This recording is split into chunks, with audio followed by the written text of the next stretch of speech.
ഇനി വരുന്ന ഈ ഒരു സാങ്കേതിക വിദ്യയോട് കൂടി ഒരു സഹായത്തോടു കൂടി അല്ലെങ്കിൽ അതിൻ്റെ കൂടി ഒരു ചുവട് പിടിച്ചുകൊണ്ട് എങ്ങനെയായിരിക്കും പാർട്ടി ഇനി വരുന്ന ഈ ഒരു മാധ്യമരംഗത്തെ സൂക്ഷ്മതയോടെ എങ്ങനെയായിരിക്കും നോക്കി കാണുക? മാധ്യമരംഗം ഇന്ന് നേരിടുന്ന പ്രശ്നത്തെ നമ്മൾ അഭിസംബോധന ചെയ്യേണ്ടതുണ്ട് വലിയ തോതിൽ. കാര്യം മാധ്യമങ്ങളെന്ന് പറഞ്ഞാൽ ജനാധിപത്യ പ്രക്രിയയുടെ ഒരു വലിയ ഘടകമാണ്, ഒരു ഓക്സിജനാണെന്ന് തന്നെ പറയാം. കാര്യം മാധ്യമങ്ങളാണ് നമ്മൾ ജീവിക്കുന്ന സമൂഹം എന്താണ്, ലോകം എന്താണ് എന്നുള്ളതിനെക്കുറിച്ചുള്ള ധാരണകൾ മനുഷ്യന് പകരുന്നത്. അത് തികച്ചും വസ്തുതാവിരുദ്ധമായൊരു പ്രതീതിയും സൃഷ്ടിക്കാം, വസ്തുതകളും ജനങ്ങളുടെ മുമ്പിൽ അവതരിപ്പിക്കാം. അപ്പോൾ വലിയ സാധ്യതയുണ്ട്.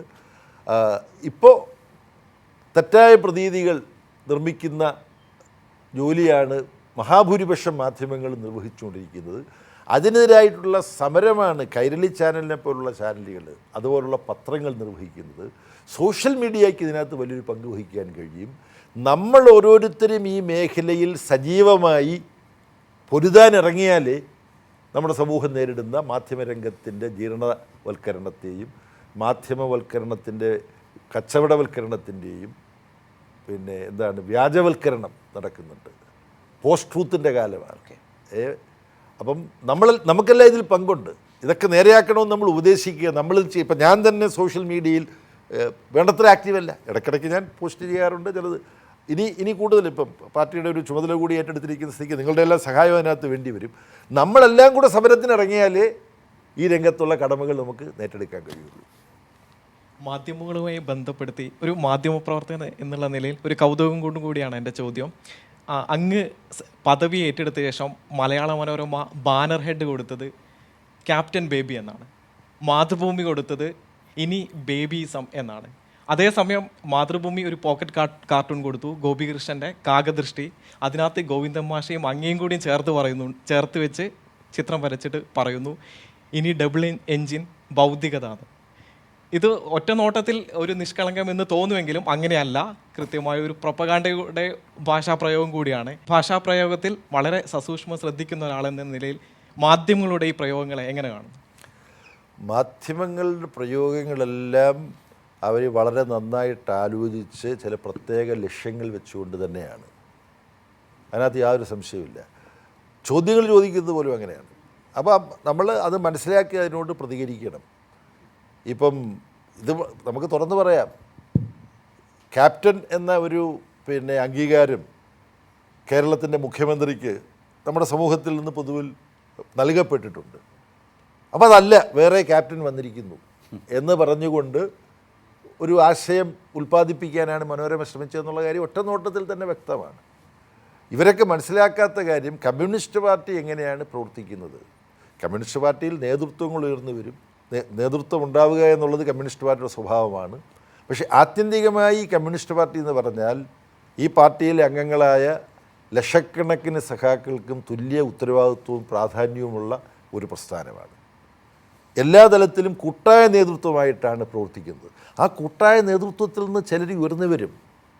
അത് സംഘടനാപരമായ തീരുമാനത്തിലൂടെ ചിലർക്ക് ഉത്തരവാദിത്വം ഏറ്റെടുക്കേണ്ടി വരും, അവർക്ക് ആ ഉത്തരവാദിത്വം നിർവഹിക്കേണ്ടി വരും.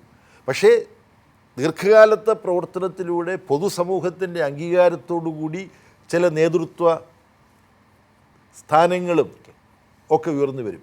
പിണറായി വിജയൻ എന്ന കേരളത്തിൽ ഇന്ത്യൻ രാഷ്ട്രീയത്തിലൊക്കെ ആർജിച്ചിട്ടുള്ളത് എത്രയോ കാലത്തെ പ്രവർത്തനത്തിലൂടെയും ജീവിതത്തിലൂടെയും സംഭാവനയിലൂടെയും കൈവരിച്ചതാണ്. ആരെങ്കിലും ചാർത്തി കൊടുത്തതല്ല, അത് അറിയാത്തതല്ല ഇവർ. അപ്പോൾ അതിനെ സംഘടനാപരമായി ചിലർക്ക് ലഭിക്കുന്ന ഉത്തരവാദിത്വം, അതും സമൂഹത്തിലെ ദീർഘകാലത്തെ പ്രവർത്തനത്തിലൂടെ ഓരോരുത്തർ. ഇപ്പം ഗൗരിയമ്മ പാർട്ടിയുടെ കേന്ദ്ര കമ്മിറ്റി മെമ്പറായിരുന്നിട്ടില്ല ഒരിക്കലും, അല്ലേ? ഗൗരിയമ്മയ്ക്ക് ശേഷം വന്ന് എത്രയോ വരുമെന്ന്. പക്ഷേ ഗൗരിയമ്മയ്ക്ക് കേരളീയ സമൂഹത്തിലുണ്ടായിരുന്ന സ്ഥാനം അത് ഒരു കേന്ദ്ര കമ്മിറ്റി സ്ഥാനത്തിലേക്ക് ഒതുക്കാവുന്നതല്ല. അപ്പോൾ ഇതൊക്കെയാണ് ഇതിൻ്റെ വസ്തുതകൾ. അത് സമൂഹത്തിനറിയാം. പക്ഷേ സമൂഹത്തിനറിയാവുന്ന ഇത്തരം കാര്യങ്ങളിൽ നിന്നും ശ്രദ്ധ വ്യതിചലിപ്പിക്കാൻ ചില മാധ്യമങ്ങൾ അവരുടെ അപാരമായ കൗശല ശേഷി കൊണ്ട് ഇത്തരത്തിലുള്ള ചില പ്രയോഗങ്ങൾ നടത്തും. പക്ഷെ അതൊന്നും പ്രാബല്യത്തിൽ വരാൻ പോകുന്നില്ല. അങ്ങയുടെ ജീവിതത്തിൽ അങ്ങയുടെ നാട്ടുകാരി എന്ന നിലയ്ക്ക് കൂടി ഞാൻ ചോദിക്കുകയാണ്. കാരണം നാട്ടിലായാലും പ്രസ്ഥാനത്തിനൊപ്പമാണെങ്കിലും അല്ലെങ്കിൽ ജീവിത പങ്കാളിയുടെ കാര്യത്തിലാണെങ്കിലും എല്ലാം അങ്ങ് പ്രത്യേകമായിട്ടൊരു പരിഗണന സ്ത്രീകൾക്ക് എന്നും നൽകുന്നൊരു വ്യക്തിയാണ്. അത് ഈ പാർട്ടി ആയാലും ഈ ഇത്തവണ മധുരയിൽ അവസാനിച്ച പാർട്ടി കോൺഗ്രസിലും നമ്മൾ അത് തന്നെയാണ് കാണുന്നത്. കാരണം ഈ രാജ്യത്ത് ഏറ്റവും കൂടുതൽ സ്ത്രീകൾക്ക് പരിഗണന നൽകുന്ന ഒരു പാർട്ടി കൂടിയാണ് CPIM എന്ന് പറയുന്നത്. അപ്പോൾ ഇനിയിപ്പോൾ കേരളത്തിനപ്പുറത്ത് മറ്റ് സംസ്ഥാനങ്ങളിൽ പക്ഷേ സ്ത്രീകൾ എത്രത്തോളം സുരക്ഷിതരാണ് എന്നുള്ളത് നമുക്ക് മുന്നിൽ കൃത്യമായ രീതിയിലൊരു ചിത്രം നിലനിൽക്കുന്ന ഒരു സാഹചര്യം കൂടിയാണ്. അപ്പോൾ വലിയൊരു വെല്ലുവിളിയാണ് അങ്ങേ കാത്തിരിക്കുന്നത് കൂടി.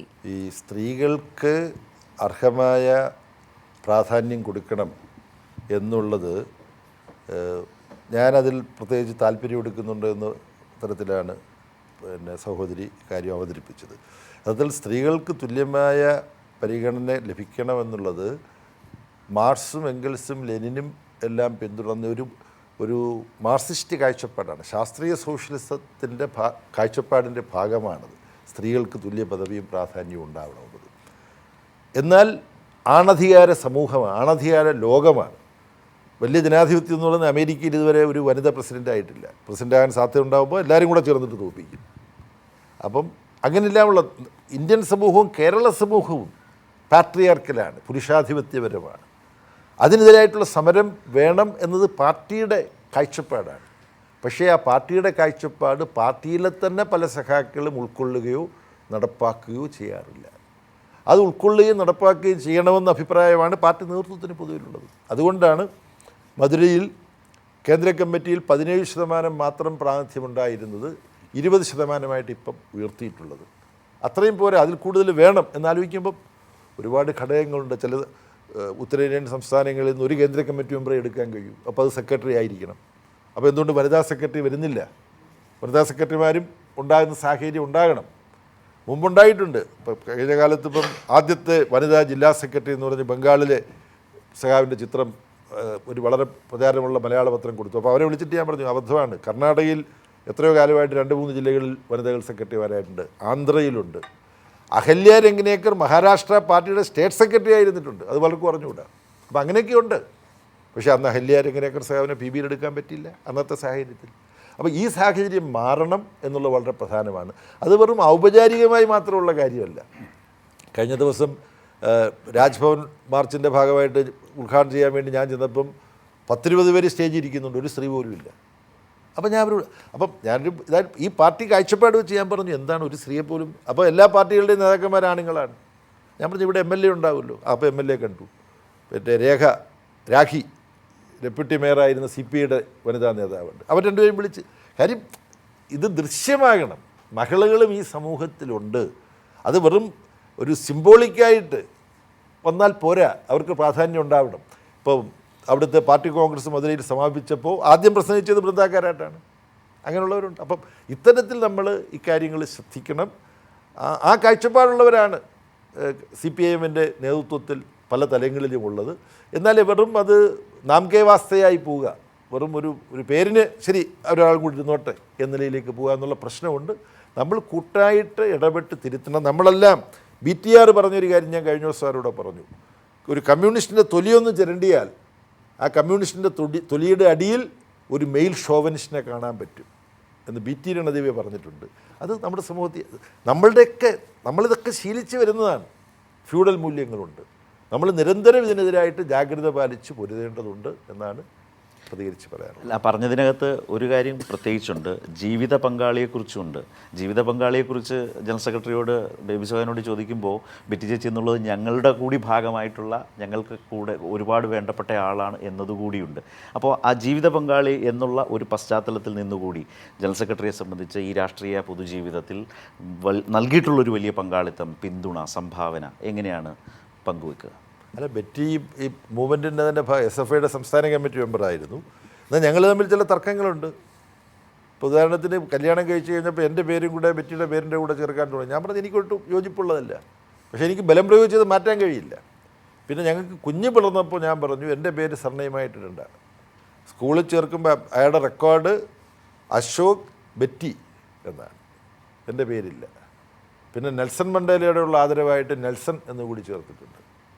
അപ്പോൾ ഇങ്ങനെ ഇതൊക്കെ പ്രതീകാത്മകമാണെന്ന് തോന്നാമെങ്കിൽ പോലും അതിനൊക്കെ അർത്ഥമുണ്ട്. ഈ കോൺടെക്സ്റ്റ് ഞാൻ പറയാൻ, രാജ്യസഭയിൽ എനിക്ക് വളരെ സംതൃപ്തിയുള്ള ഒരു സമരം നടത്തി ഞാൻ ജയിച്ചിട്ടുണ്ട്. അത് അവിടുത്തെ ഹൂ ഈസ് ഹൂ ഒരു ഫോർമാറ്റുണ്ട്. ആ ഫോർമാറ്റിൽ ചില ചോദ്യങ്ങൾക്ക് നമ്മൾ മറുപടി കൊടുക്കണം. പേര്, പിന്നെ പിന്നെ അച്ഛൻ്റെ പേര്, അങ്ങനെ പോകുന്നു. അപ്പോൾ അമ്മയുടെ പേരില്ല. അപ്പോൾ ഞാൻ അവരോട് പറഞ്ഞു ഇത് പറ്റില്ല. ഇപ്പോൾ ഫോർമാറ്റിനകത്ത് അമ്മയുടെ പേരും ഇല്ല. അമ്മയുടെ പേരുണ്ട്. അമ്മയുടെ. അപ്പോൾ ആർ വെങ്കട്ടരാമനാണെന്ന് വൈസ് പ്രസിഡൻറ്റ്, ഇന്ത്യയുടെ വൈസ് പ്രസിഡൻ്റാണ്, രാജ്യസഭാ ചെയർമാൻ. പുള്ളി എന്നെ വിളിച്ചിട്ട് പറഞ്ഞു, baby what are you this. എന്നിട്ട് നിയമത്തിലെ ചില ക്ലോസൊക്കെ പറയും, ജനറൽ പ്രിൻസിപ്പിൾ അനുസരിച്ച് മാൻ ഇൻക്ലൂഡ് വുമൺ ആൾസോ എന്നൊക്കെ പറഞ്ഞിട്ട് കുറേ കാര്യങ്ങൾ. എൻ്റെ ഈ തർക്കം ഇങ്ങനെ ഒരുപാട് സർക്കുലേറ്റ് ചെയ്തു. അവസാനം അവർ എൻ്റെ അടുത്ത് വന്നിട്ട് പറഞ്ഞാൽ സാറിൻ്റെ അമ്മയുടെ പേരും കൂടെ തന്നോളൂ, ഞങ്ങൾ ഉൾപ്പെടുത്താം. ഞാൻ ചോദിച്ചു, എൻ്റെ അമ്മയുടെ പേര് എഴുതാൻ വേണ്ടി മറ്റാർക്കുമല്ല, ഞാൻ ഇൻസിസ്റ്റ് ചെയ്യുന്നതുകൊണ്ട് എൻ്റെ അമ്മയുടെ പേരും കൂടെ കൊടുത്താൽ അവർ ചേർക്കാം. ഞാൻ പറഞ്ഞത് എല്ലാവരുടെയും പ്രശ്നമാണെന്ന് പറഞ്ഞു. ഫൈനലി അവർ തിരുത്തി അമ്മയുടെ പേരും ചോദിക്കുന്നുണ്ട്. ലോക്സഭയിലോ തിരുത്തിയിട്ടുണ്ടോ എന്ന് അന്വേഷിക്കണമെന്ന് ഞാൻ വിചാരിച്ചു, എനിക്ക് അറിഞ്ഞുകൂടാ എന്തായാലും. അപ്പോൾ ഇതൊക്കെ ഇപ്പം കുടുംബനാഥയാകാം, അമ്മയ്ക്ക് സ്കൂളിൽ മകനെ കൊണ്ടുപോയി ചേർക്കുക, അച്ഛൻ്റെ പേര് വേണമെന്നില്ല. സിംഗിൾ മദർ ഉണ്ടാവാം, അച്ഛനാര് എന്ന് രേഖപ്പെടുത്താൻ കഴിയാത്ത അമ്മമാരുണ്ട്, അച്ഛനെ അംഗീകരിക്കുന്നില്ല, അച്ഛൻ വേറെ അയാളുടെ വഴിക്ക് പോയി. അങ്ങനെയുള്ള നിരുത്തരവാദികളായ പുരുഷന്മാരാണല്ലോ ധാരാളം നമ്മുടെ സമൂഹത്തിലുള്ളത്. അപ്പോൾ അമ്മയ്ക്ക് കുഞ്ഞിനെ വളർത്താൻ അവകാശമുണ്ട്. ഇതെല്ലാം ഒരുപാട് നിയമപോരാട്ടം നടത്തി നേടിയെടുക്കാൻ കഴിഞ്ഞ കാര്യങ്ങളാണ്. ഇതൊക്കെ സമൂഹത്തിലെ ഗൗരവമുള്ള വിഷയങ്ങളാണ്. ഇത്തരം വിഷയങ്ങളെ അഭിസംബോധന ചെയ്യുന്നൊരു പാർട്ടിയാണ് CPIM. ഇത്തവണ പാർട്ടി കോൺഗ്രസ്സിൽ പങ്കെടുത്തതിൽ വിവാഹിതനാണോ അല്ലയോ എന്നുള്ള ചോദ്യത്തിനകത്ത് ഒരു മറുപടി കോഹാബിറ്റ് ചെയ്യുകയാണ് എന്ന അങ്ങനെ ഒരു ഡെലിഗേറ്റ് ഉണ്ടായിരുന്നു. അപ്പോൾ ഞങ്ങൾ തീരുമാനിച്ചു, ഇനി മുതൽ ക്രെഡൻഷ്യൽ ഫോറം ഉണ്ട്, ആ ക്രെഡൻഷ്യൽ ഫോറത്തിൽ ഇങ്ങനൊരു കോളം കൂടി വേണം. അപ്പം ജീവിത കാര്യത്തിൽ വ്യത്യസ്തമായ സ്വന്തം മാതൃകകൾ പിന്തുടരാം. ലിവിങ് റിലേഷൻ അല്ലേ? അതെ, ലിവിങ് ഇൻ റിലേഷൻ. ഒരു ചെറിയ ചോദ്യമാണ്. കഴിഞ്ഞ ദിവസം അങ്ങ് AK സെൻറ്ററിലെത്തിയപ്പോൾ താങ്കളെ സ്വീകരിച്ചു. അതിനുശേഷം മാധ്യമങ്ങളോട് അങ്ങ് പ്രതികരിച്ച ആദ്യ മുഖവരായി പറഞ്ഞത് രാജ്യം ഏറ്റവും വലിയ വെല്ലുവിളി നേരിടുന്ന ഘട്ടത്തിലാണ് എന്നതാണ്. അങ്ങ് പാർട്ടിയുടെ അഖിലേന്ത്യാ ജനറൽ സെക്രട്ടറി ആകുമ്പോൾ പ്രത്യേക ചുമതലകൾ നൽകി നമുക്ക് എത്തിപ്പെടാവുന്ന സ്ഥലങ്ങളിലെല്ലാം പാർട്ടി കേഡർമാരെ ഉണ്ടാക്കാൻ, നമ്മളെ പൊളിറ്റിക്സ് പ്രചരിപ്പിക്കാൻ എന്തെങ്കിലും പുതിയൊരു മാറ്റം, പുതിയൊരു നയം, സമീപനം ഉണ്ടാകുമെന്നതാണ് എൻ്റെ ചോദ്യം. CPIM-ൻ്റെ ഒരു പ്രവർത്തന ശൈലി എന്ന് പറയുന്നത് ഈ കാര്യങ്ങളിലെല്ലാം കൂട്ടായി ചർച്ച ചെയ്ത് പുതു തീരുമാനങ്ങൾ ഉണ്ടാവണം. അതിൽ ആരെങ്കിലും ഒരാൾ അല്ലെങ്കിൽ ഒരു കൂട്ടം സഖാക്കൾ പോളിറ്റ് ബ്യൂറോയിൽ പ്രവർത്തിക്കുന്നത് കൊണ്ട് പൊടുന്നനവേ എന്തെങ്കിലും മാറ്റം ഉണ്ടാവും. എന്തെങ്കിലും തിരിച്ചടികൾ ഉണ്ടായത് ഏതെങ്കിലും സഖാക്കളുടെ പ്രവർത്തനത്തിലുള്ള പോരായ്മകൾ കൊണ്ട് മാത്രമാണ്. അതും ഉണ്ട്, എന്നാൽ അത് മാത്രമാണെന്ന് പറയാൻ കഴിയില്ല. എൻ്റെ സുഹൃത്ത് ചോദിച്ച ചോദ്യം ഇത്തവണത്തെ പാർട്ടി കോൺഗ്രസ് ചർച്ച ചെയ്ത വലിയൊരു വിഷയമാണ്. പാർട്ടിയുടെ സ്വതന്ത്രമായ ശക്തി ഇന്നത്തേതിനെ അപേക്ഷിച്ച് പല മടങ്ങ് വർദ്ധിക്കാതെ ഇന്ത്യൻ രാഷ്ട്രീയ സമൂഹം നേരിടുന്ന വെല്ലുവിളികളെ നേരിടാൻ കഴിയില്ല. അതുകൊണ്ട് ഈ പാർട്ടി കോൺഗ്രസ് അംഗീകരിച്ചിട്ടുള്ള രണ്ട് പ്രധാനപ്പെട്ട കാര്യങ്ങൾ, ഒന്ന് ഈ നവഫാസിസ്റ്റ് പ്രവണതകൾ പ്രകടിപ്പിക്കുന്നവർക്കെതിരായിട്ടുള്ള വിശാലമായ സമരവേദി വളർത്തിയെടുക്കണം. അതിന് സമാന്തരമായി ആ സമരവേദി വളർത്തിയെടുക്കാൻ തന്നെ CPIM-ന് വേണ്ട പോലെ സംഭാവന നൽകാൻ കഴിയണമെങ്കിൽ CPIM-ൻ്റെ സ്വാധീനം വലിയ തോതിൽ വർദ്ധിക്കണം. ആ സ്വാധീനം വർദ്ധിപ്പിക്കാൻ വേണ്ടി ആവശ്യമായ തരത്തിലുള്ള പ്രവർത്തനങ്ങൾ എല്ലാ തലങ്ങളിലും നടത്തണം. അതിൽ PBയും CCയും നേതൃത്വപരമായ പങ്ക് വഹിക്കണം. PBക്കും CCക്കും സംസ്ഥാനങ്ങളെ സഹായിച്ചുകൊണ്ട് സംസ്ഥാനങ്ങളിലാണ് ഈ സ്വാധീനവർദ്ധനം ഉണ്ടാവേണ്ടത്. PBക്കും CCക്കും ഒരു ടെറിട്ടറി ഇല്ല. PBയും CCയും ഇന്ത്യയാകുന്ന ടെറിട്ടറിയിലെ വ്യത്യസ്ത സംസ്ഥാനങ്ങളിൽ അവരുടെ പ്രവർത്തനങ്ങളെ സഹായിക്കണം, അവിടെ സമരങ്ങൾ നടത്തിയെടുക്കാൻ. അത് സംബന്ധിച്ചൊരു പൊതു കാഴ്ചപ്പാട് ഈ സമ്മേളനത്തിൽ ഉണ്ടായിട്ടുണ്ട്. അത് നടപ്പാക്കാൻ പുതിയ PBയും CCയും അതിൻ്റെ കഴിവ് മുഴുവൻ വിനിയോഗിക്കണമെന്നുള്ളതാണ് ഏറ്റവും പ്രധാനം. ലളിതമായി പറഞ്ഞാൽ ഗ്രാമങ്ങളിലെ ദരിദ്രർ, നഗരങ്ങളിലെ ദരിദ്രർ, അരികവൽക്കരിക്കപ്പെട്ടവർ, തൊഴിലില്ലാത്ത ചെറുപ്പക്കാർ, ഇവരാണ് സമൂഹത്തിലെ ഭൂരിപക്ഷം. അവർക്ക് എന്തുകൊണ്ട് അവർക്ക് വേണ്ടി പൊരുതുന്ന പ്രസ്ഥാനം ഈ CPIM ആണ് എന്ന് അവരുടെ എന്തുകൊണ്ട് ബോധ്യപ്പെടുന്നില്ല എന്ന് ചിലർ ചോദിക്കും. ഞാൻ പറയുന്നത് അവരെ എന്തുകൊണ്ട് ബോധ്യപ്പെടുത്താൻ നമ്മൾ പരാജയപ്പെടുന്നു എന്നുള്ളതാണ് പാർട്ടി, ഓരോ തലത്തിലുമുള്ള പാർട്ടി സഹാക്കൾ. അപ്പോൾ അവർക്ക് മനസ്സിലാകുന്ന ഭാഷയിൽ ഈ കാര്യങ്ങൾ അവതരിപ്പിക്കാൻ കഴിയണം. അത് ജനറൽ സെക്രട്ടറിക്കോ PBക്കോ CCക്കോ മാത്രം കഴിഞ്ഞാൽ പോരാ, അവയ്ക്കെല്ലാം കഴിയണം. അവരാണ് മാതൃക. അപ്പോൾ ജനങ്ങൾക്ക് മനസ്സിലാകുന്ന ഭാഷയിൽ ഈ കാര്യങ്ങൾ അവതരിപ്പിക്കുകയും അവരുടെ ഒപ്പം അവരുടെ വിഷമങ്ങൾ പങ്കിട്ടുകൊണ്ട് അവർക്കിടയിൽ ജീവിച്ച് പ്രവർത്തിക്കണം. ഞങ്ങളിപ്പോൾ സംസ്ഥാനങ്ങളിൽ പോയി കഴിഞ്ഞാൽ അവിടെ കമ്മിറ്റി പോയി റിപ്പോർട്ട് ചെയ്തിട്ട് അടുത്ത ദിവസം ട്രെയിൻ പിടിച്ചോ വിമാനം പിടിച്ചോ ഡൽഹിയിലേക്ക് പോരുക എന്നുള്ള പ്രവർത്തന ശൈലിയല്ല വേണ്ടത്. സംസ്ഥാനങ്ങൾ ചുമതലയെടുക്കുന്നവർ അവിടെ കൂടുതൽ സമയം ചിലവിട്ട് ഓരോ സന്ദർഭത്തിലും സംസ്ഥാനം വിസിറ്റ് ചെയ്യുമ്പോൾ അതിന് പുറമേ ഒരു ജില്ലയിൽ കൂടെ പോകണം, അവിടുത്തെ സഹാക്കളെ കാണണം, സാധാരണ ജനങ്ങൾ താമസിക്കുന്ന ഒരു ചേരിയിലേക്ക് പോകണം, അവരോട് പോയി സംസാരിക്കും. അപ്പോൾ അവർക്ക് തോന്നും നമുക്ക് വേണ്ടിയുള്ള പ്രസ്ഥാനമാണിതെന്ന് തോന്നും.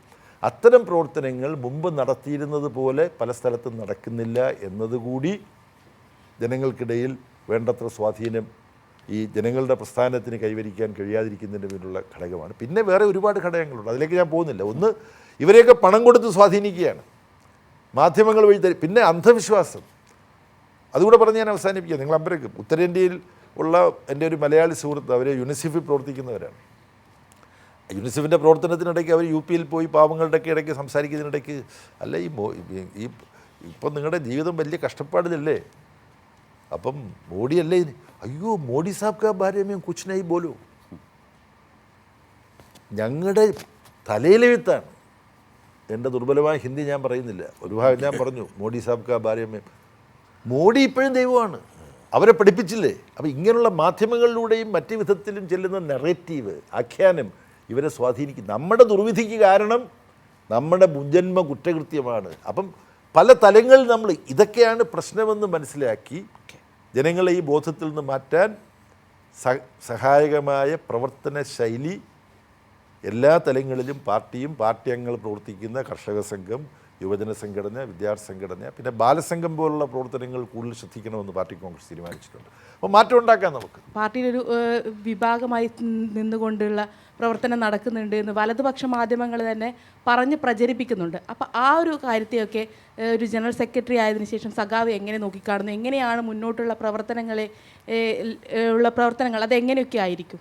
ഈ പ്രവർത്തനം മുന്നോട്ട് എങ്ങനെ കൊണ്ടുപോകണമെന്നുള്ളതിനെക്കുറിച്ച് പിന്നെ ജോൺ ബ്രിട്ടാസ് ഉൾപ്പെടെയുള്ളവർ പങ്കെടുത്ത പാർട്ടി കോൺഗ്രസ് സംസ്ഥാന ഡെലിഗേഷനുകൾ ചേർന്നതെല്ലാം ചർച്ച ചെയ്തിട്ടുണ്ട്. അതാണ് പാർട്ടി സമ്മേളനത്തിൽ നടക്കുക. അവിടുത്തെ പൊതു ചർച്ച മാത്രമല്ല, പൊതു ചർച്ചയിൽ എന്ത് പറയണമെന്നുള്ളത് ഓരോ സ്റ്റേറ്റ് ഡെലിഗേഷനും അവരുടെ പ്രത്യേക യോഗം കൂടിയിട്ട് ചർച്ച നടത്തും. അങ്ങോട്ട് അവതരിപ്പിച്ചിട്ടുള്ള നിർദ്ദേശങ്ങളുണ്ട്, അഭിപ്രായങ്ങളുണ്ട്, അത് ക്രോഡീകരിച്ചിട്ടുണ്ട്. ഇനി ഈ മാസം അവസാനവും അടുത്ത മാസവുമായിട്ട് PBCC യോഗങ്ങൾ ചേരും. പിന്നെ ചുമതലകൾ അവിടെ വിഭജിക്കും, ആരെല്ലാം എന്തെല്ലാം ഉത്തരവാദിത്വം ഏറ്റെടുക്കണമെന്ന് തീരുമാനിക്കും. അത് കഴിഞ്ഞാൽ പാർട്ടി കോൺഗ്രസ് കൈക്കൊണ്ട തീരുമാനങ്ങൾ ഓരോന്നും നടപ്പാക്കാൻ എന്തെല്ലാം നടപടികൾ സ്വീകരിക്കണമെന്നുള്ളതാണ്. അപ്പോൾ സംഘടനാപരമായ പ്രവർത്തനം, പാർട്ടി അംഗങ്ങൾ പ്രവർത്തിക്കുന്ന തൊഴിലാളി സംഘടന, കർഷക പ്രസ്ഥാനം, യുവജന വിദ്യാർത്ഥി പ്രസ്ഥാനങ്ങൾ, മഹിളാ പ്രസ്ഥാനം, ഡിസേബിൾഡിൻ്റെ സംഘടനയടക്കമുണ്ട്. ഇതെല്ലാം ഈ പാർട്ടി കോൺഗ്രസ് തീരുമാനങ്ങൾ നടപ്പാക്കാൻ വേണ്ടി ഇറങ്ങിത്തിരിക്കും തുടർന്നുള്ള 3 വർഷം. അതിൻ്റെ മേൽനോട്ടം വഹിക്കുക എന്നുള്ളതാണ് കേന്ദ്ര കമ്മിറ്റിയുടെയും PBയുടെയും ജനറൽ സെക്രട്ടറിയുടെയും എല്ലാ ഉത്തരവാദിത്വം. സോഷ്യൽ മീഡിയ ഫലപ്രദമായി ഉപയോഗിക്കാൻ പാർട്ടിക്ക് ഇപ്പോൾ കഴിയുന്നുണ്ടോ? സോഷ്യൽ മീഡിയയെക്കുറിച്ചാണ്, പാർട്ടിയും സോഷ്യൽ മീഡിയ ഫലപ്രദമായിട്ട് ഉപയോഗിക്കാൻ പാർട്ടി ചില ശ്രമങ്ങൾ നടത്തുന്നുണ്ട്. പക്ഷേ എൻ്റെ പ്രിയ സുഹൃത്ത് ചോദ്യം ചോദിക്കാൻ സഹാവിനെ പ്രേരിപ്പിച്ചത് എന്താണെന്ന് എനിക്കറിയാം. വേണ്ട പോലെ സോഷ്യൽ മീഡിയയെ പാർട്ടി ഉപയോഗിക്കുന്നില്ല എന്നുള്ള യാഥാർത്ഥ്യം മനസ്സിലാക്കിയിട്ടാണ് ഈ ചോദ്യം ചോദിച്ചത്. വേണ്ട പോലെ ഈ കാലഘട്ടം ആവശ്യപ്പെടുന്നത് പോലെ സോഷ്യൽ മീഡിയയെ ഉപയോഗിക്കുന്നില്ല എന്നുള്ള സ്വയം വിമർശനമാണ് പാർട്ടി നടത്തുന്നത്. തുറന്നു വാട്സപ്പ് യൂണിവേഴ്സിറ്റികളുടെ ഒരു കാലമാണല്ലോ, അപ്പോൾ അതിനെതിരെ ശരിയായ ഒരു പ്രചാരണം സോഷ്യൽ മീഡിയയുടെ ഭാഗത്തു നിന്ന് സോഷ്യൽ മീഡിയയിലൂടെയും കൂടി വേണ്ടേ എന്നുള്ളതാണ്. ഒരു സംശയമില്ല. വസ്തുതാവിരുദ്ധമായ കള്ളം, വസ്തുതാവിരുദ്ധം എന്നൊക്കെ സംസ്കൃതത്തിൽ പറയണ്ട, പച്ചക്കള്ളം ഒരു ആളുകളെ വിശ്വസിപ്പിക്കുന്ന തരത്തിൽ തയ്യാറാക്കി ഈ പറഞ്ഞ വാട്സപ്പ് യൂണിവേഴ്സിറ്റികളിൽ നിന്ന് ഇങ്ങനെ പ്രചരിപ്പിക്കുകയാണ്. ഇപ്പോൾ പണ്ടേ ഉണ്ട് കള്ളം. പിന്നെ ഭൂമി പലതവണ ചുറ്റി വരുമ്പോഴും സത്യം ചെരുപ്പിട്ടിട്ട് പുറത്തേക്ക് ഇറങ്ങിയിട്ടുണ്ടാവില്ല. ഇതൊരു വലിയ പ്രശ്നമാണ്. അതിൽ നമ്മളെല്ലാം, എനിക്കുള്ള ഉത്തരവാദിത്വം, ഈ രംഗത്ത് എനിക്ക് ചെയ്യാൻ പറ്റുന്നത് ഞാൻ ചെയ്യുന്നുണ്ടോ? പിന്നെ ഫേസ്ബുക്കിലൂടെ ആണെങ്കിലും ഇപ്പോൾ ട്വിറ്ററാണ് കൂടുതൽ. ഇതിനകത്ത് താരതമ്യേന കുറച്ച് നന്നായിട്ട് ചെയ്തുകൊണ്ടിരിക്കുന്നത് ഇവിടെ ഇരിക്കുന്നവരുടെ കൂട്ടത്തിൽ ബ്രിട്ടാസാണ്. ഇൻസ്റ്റാഗ്രാമൊക്കെയാണ് ചെറുപ്പക്കാരുടെ. അപ്പോൾ അതാണ് അവിടെ നമ്മൾ വളരെ വളരെ പിറകിൽ കിടക്കുകയാണ്. അതെല്ലാം അവിടെ ഇതിനെക്കുറിച്ച് ഐജാസ് അഹമ്മദ് എന്ന് പറയുന്ന വലിയൊരു ചിന്തകനുണ്ട്, പ്രൊഫസർ. അദ്ദേഹം പറഞ്ഞൊരു കാര്യം, അദ്ദേഹം പറഞ്ഞിട്ടും നമ്മൾ കണ്ണു തുറന്നിട്ടില്ല. അദ്ദേഹം പറയുന്നത് ഏറ്റവും സാമൂഹ്യവിരുദ്ധവും പ്രതിലോമപരവും പിന്തിരിപ്പനുമായ ആശയങ്ങൾ മുന്നോട്ട് വെക്കുന്നവരാണ് സംഘപരിവാർ. പക്ഷേ ഏറ്റവും പുതിയ ശാസ്ത്ര സാങ്കേതിക രംഗത്തെ സാധ്യതകൾ ഏറ്റവും സമർത്ഥമായിട്ട് അവരാണ് ഉപയോഗിച്ചുകൊണ്ടിരിക്കുന്നത്. എന്നാൽ ഏറ്റവും ആധുനികമായ ശാസ്ത്രീയ ചിന്താപദ്ധതി മുറുകെ പിടിക്കുന്നവർ, ശാസ്ത്രീയ സോഷ്യലിസം മുറുകെ പിടിക്കുന്നവർ, പുരോഗമന പ്രസ്ഥാനം, അവർ ഏറ്റവും ശാസ്ത്രീയമാണ്, ഏറ്റവും ആധുനികമാണ്, ഏറ്റവും പുരോഗമനപരമാണ്.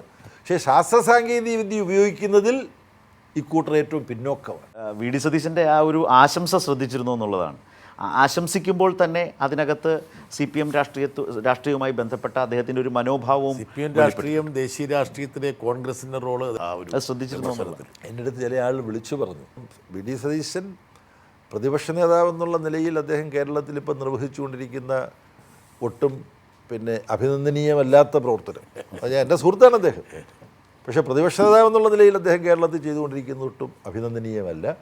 ഏതാണ്ട് അതേ മാതൃകയിൽ തന്നെയാണ് അദ്ദേഹം എന്നെ അഭിനന്ദിച്ചിട്ടുള്ളത് എന്ന് മാത്രമേ ആ മാതൃക തന്നെയാണ് ആ മാതൃകയിൽ തന്നെയാണ് അദ്ദേഹം എന്നെ കേരളത്തിൽ പ്രതിപക്ഷ നേതാവായി അദ്ദേഹം എങ്ങനെ പെരുമാറുന്നോ പ്രവർത്തിക്കുന്നോ ആ രീതിയിൽ തന്നെയാണ് ഈ ആശംസയും വന്നത്, അതിൻ്റെ റൂട്ടും. വി ഡി സതീശൻ്റെ വായനയും പരിചയവും അദ്ദേഹത്തിൻ്റെ സംസ്കാരവും ഒക്കെ വെച്ച് നോക്കുമ്പം അദ്ദേഹത്തിന് എത്രയോ നല്ല പ്രതിപക്ഷ നേതാവാകാനും എത്രയോ മികച്ച അഭിനന്ദന സന്ദേശം എനിക്ക് അയക്കാനും അദ്ദേഹത്തിന് കഴിയുമായിരുന്നു. എന്താണ് അതിന് അദ്ദേഹം തയ്യാറാകാതിരിക്കുന്നതെന്ന് എനിക്കറിഞ്ഞുകൂടാ. അതിൻ്റെ ഒരു തടസ്സമായി വരുന്നൊരു ഘടകം എന്താവും അദ്ദേഹത്തെ സംബന്ധിച്ച്? അതിനുള്ള ഘടകം എന്താണെന്നുള്ളത് ചോദിച്ചു കഴിഞ്ഞാൽ കോൺഗ്രസ് പാർട്ടിക്കുള്ളിലുള്ള ഇപ്പോഴത്തെ അവസ്ഥയായിരിക്കും, അവർ തമ്മിലുള്ള ബന്ധമായിരിക്കും. അതിനെക്കുറിച്ച് കൂടുതൽ ഞാൻ പറയുന്നില്ല. KPCC പ്രസിഡൻറ്റും പ്രതിപക്ഷ നേതാവും എല്ലാം ഒരു പത്രസമ്മേളനത്തിൽ ഒരുമിച്ച് സംബന്ധിക്കേണ്ടി വന്ന ഒരു സമയത്ത് എന്താ സംഭവിച്ചതെന്നുള്ളത് ഏതാണ്ട് സമൂഹത്തിന് മൊത്തത്തിൽ അറിയാവുന്നതാണ്. അതെല്ലാം കൊണ്ടായിരിക്കും. ഇപ്പോൾ ജനറൽ സെക്രട്ടറി എന്ന നിലയിൽ ഇപ്പോൾ കോൺഗ്രസിൻ്റെ ഒരു ദേശീയ നേതൃത്വത്തെയൊക്കെ കുറച്ചുകൂടി അടുത്ത് ഇടപഴകേണ്ട ഒരു സാഹചര്യം വന്നു. പക്ഷേ കേരളത്തിലെ കോൺഗ്രസ് നേതൃത്വം വരുമ്പോൾ ഒരു വിശാല ഇന്ത്യ മുന്നണി എന്ന് പറയുന്ന ഒരു രാഷ്ട്രീയത്തെ പ്രതിഫലിപ്പിക്കാൻ തീരെ കഴിയാത്തവരായി മാറിയിരിക്കുകയാണ്. അത് ഇവിടെ കേരളത്തിൽ ഈ ഒന്നിടവിട്ട് ഭരണമാറ്റം ഉണ്ടാവുക എന്ന് സംഭവിച്ചു പോകുന്നതാണ്. എന്നാൽ ഇപ്പോഴാണ് അതിനൊരു മാറ്റം വന്നുകൊണ്ട് ഒരു ഭരണ തുടർച്ചയുണ്ടായത്. അത് കോൺഗ്രസിനെയും മുസ്ലിം ലീഗിനെയൊക്കെ വല്ലാതെ തളർത്തിക്കളഞ്ഞിട്ടുണ്ട്. നിങ്ങൾക്കറിവുണ്ടാവും, കഴിഞ്ഞ നിയമസഭാ തിരഞ്ഞെടുപ്പ് ഫലം വരുന്നതിന് മുമ്പ് തന്നെ ആരെല്ലാം ഏതെല്ലാം വകുപ്പുകൾ ഏറ്റെടുക്കണം UDFൽ ഉദ്യോഗസ്ഥന്മാരെ, IAS ഉദ്യോഗസ്ഥന്മാരെയും പോലീസിലെ ഉന്നത ഉദ്യോഗസ്ഥന്മാരെയും എവിടെയൊക്കെ നിയമിക്കണം തുടങ്ങിയതിൻ്റെ ഒരു ചാർട്ട് തയ്യാറാക്കി വെച്ചിരുന്നു എന്നാണ് വിശ്വസനീയമായിട്ട് ഞാൻ മനസ്സിലാക്കുന്നത്. പക്ഷേ ജനങ്ങൾ അവരുടെ രാഷ്ട്രീയ ബുദ്ധിയിലും പക്വതയിലും ഈ പറഞ്ഞ കോൺഗ്രസും UDFും കൂടി ചർച്ച ചെയ്തുണ്ടാക്കിയ കരട് അധികാരമേറ്റെടുക്കൽ പദ്ധതി അത് അട്ടിമറിച്ച് കളഞ്ഞു ജനങ്ങൾ. ഇനിയും 2026 നിയമസഭാ തിരഞ്ഞെടുപ്പ് നടക്കുമ്പോഴും ഇതുപോലെ സംഭവിക്കാമോ എന്നൊരു ആശങ്ക അവർക്കുണ്ട്. ഭരണ തുടർച്ചയ്ക്ക് ഒരു തുടർച്ച ഉണ്ടായേക്കും എന്ന സ്ഥിതിയുണ്ട്. ഭരണ തുടർച്ചയ്ക്ക് തുടർച്ച ഉണ്ടായിക്കഴിഞ്ഞു എന്ന് പല സുഹൃത്തുക്കളും പറയുന്നുണ്ട്. എനിക്ക് വളരെ സന്തോഷമുള്ളതാണ് അങ്ങനെയാണ്. പക്ഷേ ഭരണ തുടർച്ചയ്ക്ക് തുടർച്ച ഉണ്ടാകണമെങ്കിൽ അതുണ്ടാകാൻ വേണ്ടിയിട്ടുള്ള ശ്രദ്ധയാപൂർവമായിട്ടുള്ള പ്രവർത്തനം, ജാഗ്രതയോടുള്ള പ്രവർത്തനം, ജനങ്ങളുമായിട്ടുള്ള ബന്ധം കാത്തുസൂക്ഷിച്ചുകൊണ്ടുള്ള ഇടപെടലുകൾ, ഒരു കാര്യത്തിലും കൈത്തെറ്റുണ്ടാകാതെ മുന്നോട്ട് പോകാനുള്ള ശുഷ്കാന്തി, ഇതെല്ലാം പുരോഗമന ശക്തികൾക്ക് ഉണ്ടാവും എന്നെനിക്ക് ഉറപ്പുണ്ട്. ഉണ്ടാവണമെന്നുള്ള ജാഗ്രത നമുക്ക് വേണം. പക്ഷേ UDFനെ സംബന്ധിച്ചിടത്തോളം കഴിഞ്ഞ തവണ സംഭവിച്ചതുപോലെ തന്നെ ഇനിയും സംഭവിക്കാമോ? 2026 ഈ വെള്ളത്തിൽ വീണ പൂച്ചയ്ക്ക് ഏത് വെള്ളം കാണുമ്പോഴും, അപ്പം ഒരു തവണ ഈ അബദ്ധം സംഭവിച്ചതുകൊണ്ട് ഇനിയും അതുപോലെ സംഭവിക്കാം. കാരണം ഇടതുപക്ഷ ജനാധിപത്യ മുന്നണിയുടെ നേതൃത്വം വളരെ കരുത്തുറ്റൊരു നേതൃത്വമാണ്. ആ ഗവൺമെൻറ് ചെയ്തുകൊണ്ടിരിക്കുന്ന കാര്യങ്ങൾ ജനങ്ങളുടെ മുമ്പിലുണ്ട്. ഈ ദേശീയപാത വികസനം അതെല്ലാവരും കാണുന്നതല്ലേ. അപ്പോൾ അത് കേന്ദ്ര ഗവൺമെൻറ്റാണെന്ന് പറയാൻ പറ്റുമോ? ഇന്ത്യയിലെ ഒരു സംസ്ഥാനത്തും ചെയ്യാത്ത പോലെ ദേശീയപാത വികസനത്തിന് ഭൂമി ഏറ്റെടുക്കാനുള്ള പണം കേരളത്തിലെ പിണറായി വിജയൻ ഗവൺമെൻറ് പണം ചെലവിട്ട് ഭൂമി ഏറ്റെടുത്ത് കൊടുത്തുകൊണ്ടാണ് ഇത് കേരളത്തിൽ നടക്കുന്നതെന്നുള്ളത് കേന്ദ്ര ഉപരിതല ഗതാഗത വകുപ്പ് മന്ത്രി ഗഡ്കരിക്ക് തന്നെ സമ്മതിക്കേണ്ടി വന്നതാണ്. ജനങ്ങൾക്കറിയാം. അപ്പോൾ കേന്ദ്രത്തിൻ്റെ ഈ പദ്ധതി പോലും കേരളത്തിൽ നടപ്പാവുന്നത് പിണറായി വിജയൻ ഗവൺമെൻറ്റിൻ്റെ കാര്യക്ഷമത കൊണ്ടാണ്. ബാക്കി കാര്യങ്ങളൊന്നും ഞാൻ പറയുന്നില്ല. അപ്പോൾ ഇതിവരെ അങ്കലാപ്പിൽ എത്തിച്ചിട്ടുണ്ട് വലിയ തോതിൽ. അതിനിടയ്ക്കോ എന്തെങ്കിലും കാരണവശാൽ പ്രതിപക്ഷ നേതൃത്വ സ്ഥാനം തന്നെ, ഭരണം കിട്ടിയില്ലെങ്കിലും പ്രതിപക്ഷ നേതൃത്വ സ്ഥാനം ഉണ്ടല്ലോ, അതെനിക്കാകണമെന്ന് പറഞ്ഞിട്ടാണ് ഇപ്പം ഡൽഹിയിൽ ചുമതലയായിട്ട് പോയവർ മുതൽ സകലരും ഈ തർക്കത്തിൽ. അപ്പോൾ അത് സൃഷ്ടിക്കുന്ന പ്രശ്നമാണ് കോൺഗ്രസ്സിലുള്ളത്, UDFിലുള്ളത്. പിന്നെ വഖഫ് നിയമം ഭേദഗതി വന്നു. അതിനോട് കോൺഗ്രസ് നേതൃത്വം എടുത്ത സമീപനം, പ്രിയങ്ക ഗാന്ധി എടുത്ത സമീപനം, രാഹുൽ ഗാന്ധി എടുത്ത സമീപനം മാധ്യമ സാന്ദ്രതയുള്ള കേരളത്തിൽ, രാഷ്ട്രീയ സാക്ഷരതയുള്ള കേരളത്തിൽ വിപുലമായി ചർച്ച ചെയ്തുകൊണ്ടിരിക്കുകയാണ്. അതിൽ ലോക്സഭയിലും രാജ്യസഭയിലും കേരളത്തിൽ നിന്നുള്ള CPM നേതാക്കന്മാർ ഇടപെട്ട് നടത്തിയിട്ടുള്ള ചർച്ച, അതെല്ലാം വലിയ തോതിൽ സാമൂഹ്യ മാധ്യമങ്ങളിലൂടെ പ്രചരിക്കുന്നുണ്ട്. ഇവരെ അങ്കലാപ്പിലെത്തിക്കുന്ന ഘടകമാണിത്. അപ്പോൾ അവരെ അങ്കലാപ്പിലെത്തിയിട്ട് അപക്വമായി കാര്യങ്ങൾ വിളിച്ചു പറഞ്ഞാൽ BJPയുടെ ഭാഷയെ സംസാരിക്കുകയാണ് കേരളത്തിലെ കോൺഗ്രസ് നേതാക്കൾ. അതാണ് പ്രശ്നം. ഇതേ പ്രശ്നം ബിട്ടാസ്, ദില്ലിയിലെ ഒരു പാർലമെൻ്ററി ഒരു എക്സ്പീരിയൻസിൽ നിന്ന് കേരളത്തിലെ കോൺഗ്രസും കേരളത്തിലെ പ്രതിപക്ഷത്തെയും താങ്കൾ എങ്ങനെയാണ് അദ്ദേഹം പറഞ്ഞതിൻ്റെ ഒരു extension? ഞാനിപ്പം ഒരുപക്ഷെ ബേബിസാഹിബിനോടൊരു ചോദ്യം ചോദിക്കുകയാണെങ്കിൽ, ഇപ്പം പൊതുവേ ആൾക്കാർ മാധ്യമങ്ങൾ സൃഷ്ടിക്കുന്ന ചില ഇമേജസ് ഉണ്ട്. അതിൽ Prakash Karat line, Sitaram Yechury line, baby സഖാവ് ലൈൻ, അങ്ങനെ പല ലൈനുകളുടെ മുകളിലൊക്കെ ഉള്ള ഒരുപാട് ചർച്ചകൾ നടക്കുന്നുണ്ട്. ബേബിയിസമാണ്. ബേബിസം. അപ്പം ദേശീയ രാഷ്ട്രീയത്തിൻ്റെ ഒരു പശ്ചാത്തലത്തിൽ അങ്ങനെയുള്ള ചോദ്യങ്ങൾക്ക് പ്രസക്തിയുണ്ട്. അത് ഒരുപക്ഷെ ശരത്ത് മിസ്സായത് ഞാൻ എന്നോട് ചോദിപ്പിക്കുന്നതാണെന്നൊരു സംശയം. അല്ല, കേന്ദ്ര കമ്മിറ്റി അംഗത്തിന് ജനറൽ സെക്രട്ടറിയോട് ചോദിക്കാമല്ലോ. ഒരു ഔചിത്യം ഉണ്ടോ അനൗചിത്യം ഉണ്ടോ എന്ന് എനിക്കൊരു സംശയമുള്ളതുകൊണ്ട് ചന്ദ്രശേഖരനോട് ചോദിച്ചുള്ളൂ. ജനറൽ സെക്രട്ടറി എന്ന് പറയുന്നത് സംഘടനാ ചുമതലയാണ്. അത് ഒട്ടും വ്യക്തിപരമായിട്ട് കാണേണ്ടതില്ല. പക്ഷേ ഒരു വ്യക്തിയുടെ മുദ്ര ആ കാലഘട്ടത്തിൽ, അത് ചെയ്യുന്ന കാലഘട്ടത്തിൽ പതിപ്പിക്കേണ്ടതുണ്ട്. BTRൻ്റെ കാലം എന്തായിരുന്നു എന്ന് നമുക്കറിയാം. സുർജിത്തിൻ്റെ കാലം, EMSൻ്റെ കാലം എന്നൊക്കെ പറയുന്നുണ്ട്. അതുപോലെ ബേബിയുടെ കാലത്ത് പാർട്ടി ജനറൽ സെക്രട്ടറി എന്ന നിലയ്ക്ക് എന്ത് മുദ്ര ചരിത്രത്തിൽ പതിപ്പിക്കണം എന്നാണ് മനസ്സുകൊണ്ട് ആഗ്രഹിക്കുന്നത് എന്നെങ്കിലും പറയാൻ പറ്റുമോ? അത് പറയാൻ പറ്റും. എൻ്റെ കാലഘട്ടത്തെ MA ബേബിയുടെ കാലഘട്ടം എന്ന് ഓർമ്മിക്കപ്പെടാത്ത വിധത്തിൽ പാർട്ടിയുടെ കൂട്ടായ പ്രവർത്തനത്തിൻ്റെ ഒരു കാലഘട്ടം എന്ന് ഓർമ്മിക്കപ്പെടണം. അതിലായിരിക്കും എൻ്റെ മുഴുവൻ ശ്രദ്ധയും. പക്ഷെ അപ്പോഴും ഈ മാധ്യമങ്ങൾ പറഞ്ഞും എഴുതിയും ശീലിപ്പിക്കുന്ന ഈ പറഞ്ഞ കാര്യങ്ങളുണ്ടല്ലോ, യെച്ചൂരി ലൈൻ, കാരാട്ട് ലൈൻ, അല്ലെങ്കിൽ താങ്കൾ വരുന്നതോടുകൂടി സംഭവിക്കുന്ന ഒരു പുതിയ പാർട്ടി കേന്ദ്രം, മാധ്യമങ്ങൾ സൃഷ്ടിച്ച ഒരു പൊതുബോധത്തിൽ നിന്നാണ് VD സതീശൻ്റെ മെസ്സേജ്. അതെ. അപ്പോൾ അത് മനസ്സിലാക്കേണ്ട പ്രധാനപ്പെട്ട ഘടകം. ഈ കേരളത്തിനകത്തേക്ക് വരുമ്പോൾ തന്നെ ഈ ഡബിൾ എഞ്ചിൻ, നേരത്തെ ഈ സൂചിപ്പിച്ചതിനകത്തൊരു ധ്വനിയുണ്ട്. അപ്പോൾ ഇതിൻ്റെ ഒരു ഭാവിയും ഇതിൻ്റെ ഒരു പ്രചാരണവും എങ്ങനെയായിത്തീരും എന്ന് കാണുന്നുണ്ടോ? അല്ല, അതിൻ്റെ ഇത്തരം പ്രചരണങ്ങൾക്ക് അതിൻ്റെ സ്വാഭാവിക മരണമടയേണ്ടി വരും. പക്ഷേ മധുര പാർട്ടി കോൺഗ്രസിൻ്റെ സമയത്തും കാര്യമായിട്ടുണ്ടായിരുന്നു. അല്ല, അതിലെ പ്രശ്നം അത് സ്വാഭാവികമായിട്ടും മാധ്യമങ്ങൾക്ക് ഇങ്ങനെല്ലാം എഴുതിപ്പിടിപ്പിക്കാനുള്ള അവകാശമുണ്ട്. മാധ്യമ സ്വാതന്ത്ര്യത്തിൻ്റെ ഭാഗമാണത്. പക്ഷേ കുറേ കാലമായി, പിന്നെ 71 വയസ്സായി, ഇത്രയും കാലം ജീവിച്ചപ്പോൾ പാർട്ടിയുടെ പല കമ്മിറ്റികളിലും, ഇപ്പോൾ ഉദാഹരണത്തിന് EMS സംസ്ഥാന സെക്രട്ടേറിയറ്റിൻ്റെ ഭാഗമായി പ്രവർത്തിക്കുമ്പോൾ ഇവിടെ പ്രവർത്തിച്ചിട്ടുണ്ട്. ഞാൻ ചില സമയത്ത് പറയാറുണ്ട്, ചിലതെല്ലാം പുറത്ത് പറയാവുന്നതും പറയാൻ പാടില്ലാത്തതും എന്നുള്ള ഒരു വേർതിരിവൊക്കെ ഈ കമ്മ്യൂണിസ്റ്റ് പാർട്ടിയിലുണ്ട്. ഉള്ളിലിരിക്കേണ്ട കാര്യങ്ങൾ ഉള്ളിലിരുന്നാൽ മതി. പക്ഷേ ഇത്തരത്തിലുള്ള പ്രചരണം നടത്തുന്നതിനുള്ള പലരുടെയും പ്രേരണ ഈ ചിലരുടെ ആധിപത്യമാണ് പാർട്ടിയിലുള്ളത് എന്നുള്ള ഈ പ്രചരണം വിശ്വസിച്ചിട്ടാണ്. ഞാൻ കേന്ദ്ര കമ്മിറ്റി മെമ്പർ എന്നുള്ള തരത്തിൽ ഇവിടെ പ്രവർത്തിക്കുമ്പം ഒരു വ്യക്തി ഒരു ഉത്തരവാദിത്വം ഏൽപ്പിക്കാൻ ആരെയാണ് നമ്മൾ തിരഞ്ഞെടുക്കേണ്ടതെന്നുള്ള ചർച്ച പാർട്ടിയിൽ നടക്കുകയാണ്. ഇപ്പോൾ EMS ഉണ്ട്, നയനാരുണ്ട്, VS ഉണ്ട്, ഇവരെല്ലാം ഉണ്ട്. ഞാനും കേന്ദ്ര കമ്മിറ്റി മെമ്പറായിട്ടുണ്ട്. ഒരു ഇടതുപക്ഷ ബുദ്ധിജീവിയുടെ കാര്യമാണ് ആലോചിക്കുന്നത്. അദ്ദേഹത്തെ നമ്മൾ ഈ കാര്യത്തിന് പരിഗണിക്കാമോ? അപ്പോൾ അദ്ദേഹത്തെയാണ് പരിഗണിക്കേണ്ടതെന്ന് സഖാവ് EMS പറയുന്നു, സഖാവ് നയനാരി പറയുന്നു. അതിനോടായിരുന്നു എനിക്ക് യോജിപ്പ്. അങ്ങനെ അഭിപ്രായങ്ങൾ പറയുകയാണ്. പക്ഷേ അഭിപ്രായങ്ങൾ പറഞ്ഞപ്പോൾ EMSും നയനാരും ഈ എളിയനായ ഞാനുമൊക്കെ യോജിച്ച ആ ഒരു പേര് അത് തീരുമാനമായില്ല. കാര്യം 7 പേരാണ് ആ പേര് ആകാമെന്ന് പറഞ്ഞത്. 8 പേര് പറഞ്ഞത് വേറൊരു പേരാണ്. ആ 8 പേര് പറഞ്ഞ പേരാണ്. EMSും നയനാരും പറഞ്ഞ പേര് സ്വീകരിക്കപ്പെടുന്നില്ല. വളരെ കൃത്യമായി സൂക്ഷ്മമായി അവിടെ പങ്കെടുക്കുന്നവരിലെ ഭൂരിപക്ഷം എന്താണോ അഭിപ്രായപ്പെട്ടത് അതാണ്. ഇതാണ് ഭൂരിപക്ഷം കൂടി EMS പറഞ്ഞതല്ലേ. EMS ആണ്, വല്ല സംശയമുണ്ടോ? പക്ഷേ അവിടെ അപ്പോൾ PVയിൽ അപ്പോൾ ഇതിൽ EMS ലൈനോ വേറെ ലൈനോ അല്ല.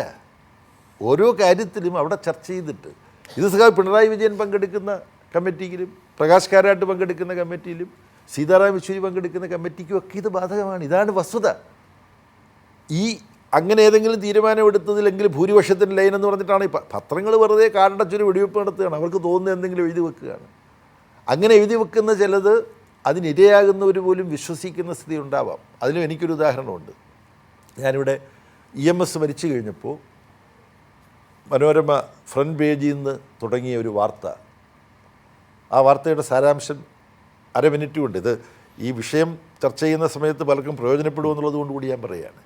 മനോരമ പ്രചരിപ്പിച്ച ഞാനുമായി ബന്ധപ്പെട്ട ഒരു കള്ളം 24 മണിക്കൂർ ഞാൻ വിശ്വസിച്ചു എന്നാണ് ഇതിൻ്റെ രത്നചുരുക്കം. ഇവിടെ ചടയനാണെന്ന് പാർട്ടി സെക്രട്ടറി, EMS മരിച്ചു 1998. അപ്പോൾ ഈ ദേശാഭിമാനിയുടെ പല എഡിഷനുകൾക്കും ഡയറക്റ്റ് ബോർഡുണ്ട്, മുട്ടാസിനൊക്കെ അറിയാം. അതിങ്ങനെ സ്ലീപ്പിംഗ് ഡയറക്റ്റ് ബോർഡ് മെമ്പേഴ്സാണ്. പാർട്ടി നേതൃത്വത്തിലെ കുറേ പേരുടെ പേര് എഴുതി കൊടുക്കും, നമ്മളെല്ലാം ഒപ്പിട്ട് കൊടുക്കും. അത് കമ്പനി നിയമം അനുസരിച്ച് ഇത് വേണം. ചുരുക്കി പറഞ്ഞാൽ ഞാൻ പിന്നെ തൃശ്ശൂർ ഒരാവശ്യത്തിന് വേണ്ടി പോയിരിക്കുമ്പോൾ അന്നത്തെ പത്രത്തിൽ മനോരമയുടെ ഫ്രണ്ട് പേജിൽ നിന്ന് ഈ ന്യൂസാണ്, EMSന് പകരം സുശീല ഗോപാലൻ എന്നാണ് തലക്കെട്ട്. എന്നിട്ട് വാർത്തയിൽ VS അച്യുതാനന്ദൻ EMSൻ്റെ ആ ഡയറക്ടർ ബോർഡ് സ്ഥാനത്തേക്ക് EMS മരിച്ച ഒഴിവിൽ MA ബേബി വേണമെന്ന് VS അച്യുതാനന്ദൻ പറഞ്ഞു. നയനാർ വേറൊരാളുടെ പേര് പറഞ്ഞു. അപ്പോൾ ചടയൻ പറഞ്ഞു അത് രണ്ടും വേണ്ട, നമുക്ക് സുശീല ഗോപാലിനെ എടുക്കാം എന്ന് പറഞ്ഞു. അങ്ങനെ സുശീല ഗോപാലിനെ കൊടുത്തു. എന്നിട്ട് ഇങ്ങനെ അത് വിഭാഗീയതയാണെന്നെല്ലാം പറഞ്ഞ് ദീർഘമായ റിപ്പോർട്ട് ഉള്ളിലേക്കും പോയി ഇരിക്കുകയാണ്.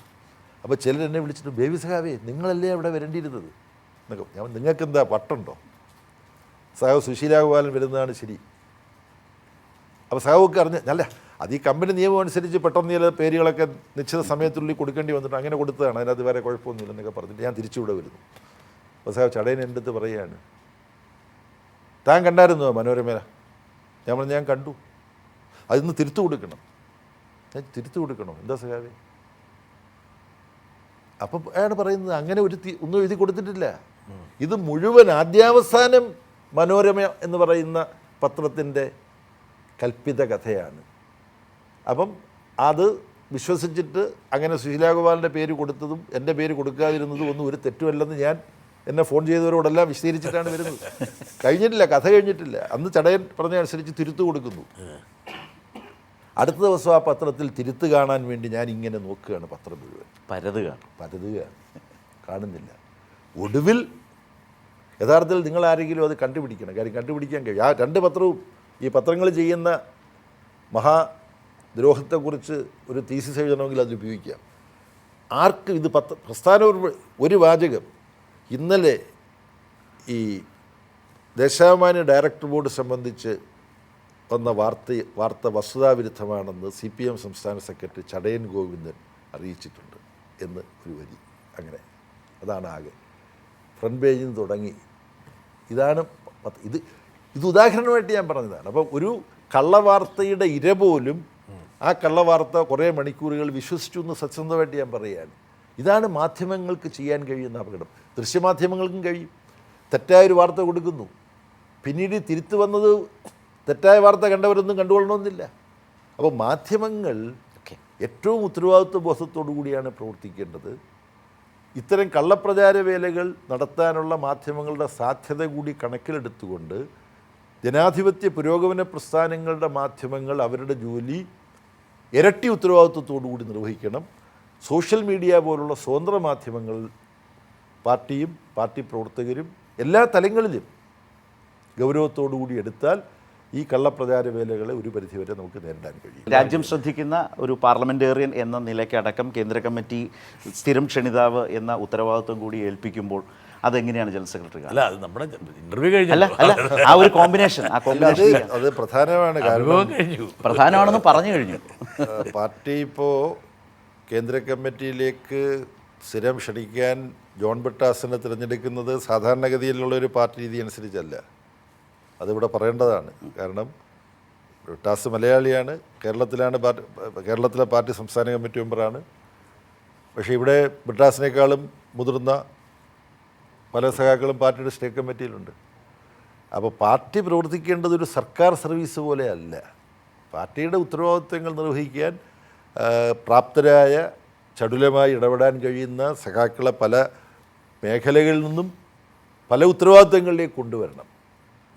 യഥാർത്ഥത്തിൽ അത് വേണ്ട സമയത്ത് വേണ്ട പോലെ പാർട്ടിക്ക് ചെയ്യാൻ കഴിഞ്ഞോ എന്നുള്ള ചോദ്യം പ്രസക്തമാണ്. അതങ്ങനെയൊക്കെ ചെയ്യാൻ മുമ്പ് കുറേ നേരത്തെ പാർട്ടി ശ്രമിച്ചിരുന്നെങ്കിൽ പാർട്ടി ഇന്ന് അഭിമുഖീകരിക്കുന്ന ചില വിഷമതകൾ പാർട്ടിക്ക് മറികടക്കാൻ കഴിയുമായിരുന്നില്ലേ എന്നുള്ള ചോദ്യവും പ്രസക്തമാണ്. അത് ഞാനിപ്പോൾ തുറന്ന് ഉന്നയിക്കുകയാണ്. അപ്പോൾ സഖാവ് ബ്രിട്ടാസുണ്ട്, ബംഗാളിൽ നിന്നുള്ള ട്രേഡ് യൂണിയൻ സെൻറ്ററിൽ പ്രവർത്തിക്കുന്ന പുതിയൊരു സഖാവുണ്ട്, സുധൻവ ദേശ്പാണ്ഡെ എന്ന് പറയുന്ന സാംസ്കാരിക രംഗത്ത് അഭിനേതാവാണ്. തിയേറ്റർ ഈ സഫ്ദർ ഹാഷ്മിയുടെ സഖാവായിരുന്നു, ഒപ്പം ഉണ്ടായിരുന്ന ആളാണ്. സഫ്ദർ ഹാഷ്മി കൊല്ലപ്പെട്ടതിന് ശേഷം അതേ വേദിയിൽ പോയിട്ട് നാടകം അവതരിപ്പിച്ചതാണ്. HKL ഭഗത് എന്ന് പറയുന്ന ഡൽഹിയിലെ കോൺഗ്രസ് നേതാവും അദ്ദേഹത്തിൻ്റെ ഗുണ്ടാസംഘവുമാണ് സഫ്ദർ ഹാഷ്മിയെ കൊലപ്പെടുത്തിയത് നാടകം അവതരിപ്പിച്ചുകൊണ്ടിരിക്കുമ്പോൾ. ഹല്ലാബൂൽ ഇന്ത്യയുടെ സാംസ്കാരിക ചക്രവാളത്തിലെ വലിയൊരു വാഗ്ദാനമായിരുന്നു സഫ്ദർ ഹാഷ്മി. അപ്പോൾ ആ സഫ്ദർ ഹാഷ്മിയുടെ സഖാവാണ്.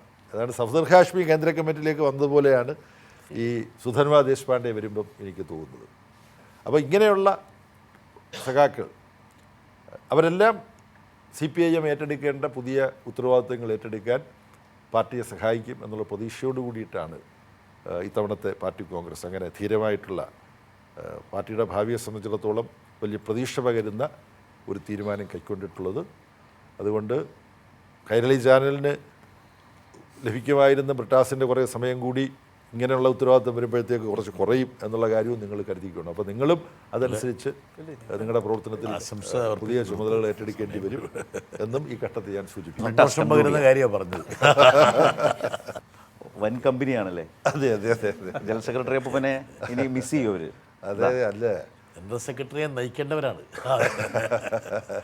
പൊട്ടൊക്കെ തൊടിച്ചിരുത്തിയിരിക്കുന്നത്. ജനറൽ സെക്രട്ടറി അപ്പനെ ഒരുക്കിയിരുത്തിയിരിക്കുകയാണ്. ജീവിതത്തിൽ നമുക്ക് ഒരുപാട് പ്രതിസന്ധികളിലൂടെയും പ്രയാസങ്ങളിലൂടെയും ഒക്കെ കടന്നു പോകുന്നതിനിടയിൽ വലിയ ആഹ്ലാദം പകരുന്ന ഇതുപോലുള്ള ചില നിമിഷങ്ങളാണ്. പേരക്കുട്ടികൾ ഉണ്ടാകുമ്പോഴാണ്. നിങ്ങളിൽ പേരക്കുട്ടികളുള്ളവരാരും ഉള്ളതായിട്ട് എനിക്ക് തോന്നുന്നില്ല. പക്ഷേ നിങ്ങൾക്ക് പേരക്കുട്ടികളൊത്തുള്ള സന്തോഷം പങ്കിടാൻ അവസരം ഉണ്ടാകട്ടെ നിങ്ങൾക്കും. ഉണ്ടെന്നല്ലേ പറഞ്ഞു. ഏറ്റവും പ്രിയപ്പെട്ട ശ്രീ MA ബേബിക്ക് ഏറ്റവും പ്രിയപ്പെട്ട ഒരു പാട്ട് ഞങ്ങളുടെ അറിവിലുള്ളത് ഇവിടെ ഞങ്ങളുടെ ഭാഗത്ത് നിന്ന് അങ്ങോട്ടേക്ക് തരുന്നു. ഒപ്പം ആരെ പാടുന്നത്? സെറ്റാണ്, അത് സെറ്റാണ്. ശ്രീനിധി പാടും. പറന്നു പറന്നു പറന്നു ചെല്ലാൻ പറ്റാത്ത കാടുകളിൽ കൂടൊന്നു കൂട്ടി ഞാനൊരു പൂമരക്കൊമ്പിൽ, ആ പൂമരക്കൊമ്പിൽ, ആ പൂമരക്കൊമ്പിൽ. പറന്നു പറന്നു പറന്നു ചെല്ലാൻ പറ്റാത്ത കാടുകളിൽ കൂടൊന്നു കൂട്ടി ഞാനൊരു പൂമരക്കൊമ്പിൽ, ആ പൂമരക്കൊമ്പിൽ, ആ പൂമരക്കൊമ്പിൽ. അലകങ്ങൾ നീ തുറന്നോ, ഞാനതിൻ്റെ കീഴിൽ നിന്നോ, പാട്ടുപാടി നീ എനിക്കൊരു കൂട്ടുകാരിയായി